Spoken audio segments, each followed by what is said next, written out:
Marco কি নিছক brutal cinema? এটা ভুল ধারণা। মার্কো নিছক ব্রুটাল সিনেমা নয়। মার্কো কোথাও যেন ক্যানিবেলিজম একটা দেখিয়ে দিয়েছে।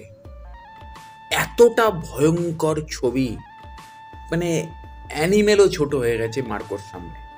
এতটা ব্রুটাল এবং ছবি এতটাই জনপ্রিয় হয়ে গেল যে ভাবা যায় না।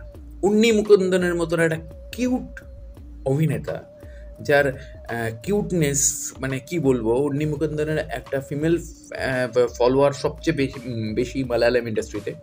সেই উন্নি মুকুন্দনের মতন একজন কিউট অভিনেতাকে দিয়ে মার্ক অ্যান্টনি কিন্তু একটা ভয়ঙ্কর মার্কো প্রেজেন্ট করে দিল। এবং অবশ্যই মার্কো আহ, একটা পুরনো ছবির প্রিকুয়েল, কিন্তু সেই পুরনো ছবির প্রিকুয়েলটা এখানে কোনো ম্যাটার করছে না, কারণ পুরনো ছবিটা কিন্তু ফ্লপ খেয়েছিল। কিন্তু মার্কোর এবার সিকুয়েল আসার কথা চলছে, যেটাতে কিন্তু চিয়ান বিক্রম হয়তো ভিলেন শেডসে থাকতে পারে। কিন্তু আমার মনে হয় না চিয়ান বিক্রম তাতে রাজি হবে, কারণ চিয়ান বিক্রম যে লেভেলের অভিনেতা, বা চিয়ান বিক্রম নিজে যে ছবিতে ভিলেনের চরিত্র করেছে, সেই ছবিগুলো একটা আলাদা মাত্রায় নিয়ে গেছে। এবং একটি ছবিতে তো চিয়ান বিক্রম নিজেই হিরো নিজেই ভিলেন, অর্থাৎ ভিলেনের চরিত্র নিজে করছে অন্য লুকসে, এবং নিজে হিরোর চরিত্র করছে। ছবিটাতে নয়নতারা রয়েছে, ছবিটার নাম আমি ভুলে যাচ্ছি এই মুহূর্তে। আহ, একটা হরমোন নিয়ে সিনেমাটা ছিল, তো যাই হোক, হোয়াট এভার। তো মার্কো দেখলাম, মার্কো দেখতে গিয়ে আমার খুব কষ্ট হচ্ছিল, কারণ আমি কষ্ট হচ্ছিল এটা ভেবে যে আমি তো নয় দেখে নিচ্ছি, কিন্তু ছবিটাকে 18+ ক্যাটাগরিতে কেন ফেলা? এটা তো আরও ম্যাচিওর দর্শকদের জন্য করা উচিত ছিল। এটা অন্তত 22+ বা 25+ অ্যাবভ দর্শকদের জন্য করা উচিত ছিল, কেননা অ্যানিমেল তো তাও একটা লেভেল অবধি ঠিক আছে। অ্যানিমেলের ক্লাইম্যাক্সে আজিজের যে চপিং সিনটা রয়েছে, সেই সিনটা যদি আমি কেটে বাদ দিয়ে দিই, বা অ্যানিমেল যেটা পরবর্তীকালে ওটিটিতে রিলিজ করেছিল, যে 45 মিনিট সেন্সার কেটে বাদ দিয়ে দিয়েছিল, সেই 45 মিনিট অ্যাড করে যেটা ওটিটিতে রিলিজ করেছিল, সেটা আরও ভয়ঙ্কর ছিল, যেটা যারা দেখেছেন তারা জানেন। তো এক্স্যাক্টলি সেইখান থেকে দাঁড়িয়ে সিনেমা হলে Marco as a Malayalam film কীভাবে এভাবে এলো, আমি এটাই বুঝতে পারছি না যে সেন্সার বোর্ডে এখন কারা রয়েছে এবং তারা কিভাবে ব্রুটালিটিকে এতটা প্রেজেন্টেবল জায়গায় নিয়ে যাচ্ছে এবং এতটা প্রমোট করছে। এটা কিন্তু একদিক থেকে খুব ভুল হচ্ছে, কারণ দেশের দর্শকের মেন্টালিটিটা অন্যরকমভাবে তৈরি হয়ে যাচ্ছে কিন্তু। এবং ব্রুটাল সিনেমা দেখার আগ্রহ যে এতটা, যেটা ভাবা যাচ্ছে না, সত্যি ভাবা যাচ্ছে না। এবং এতে ইন্ডাস্ট্রি যেন উন্নতি হচ্ছে কোথাও। হ্যাঁ, এটা মাথায় রাখতে হবে। গল্প কিন্তু মার্কোতে সেরকম একটা নেই, কারণ অ্যানিমেলে তাও একটা গল্প ছিল।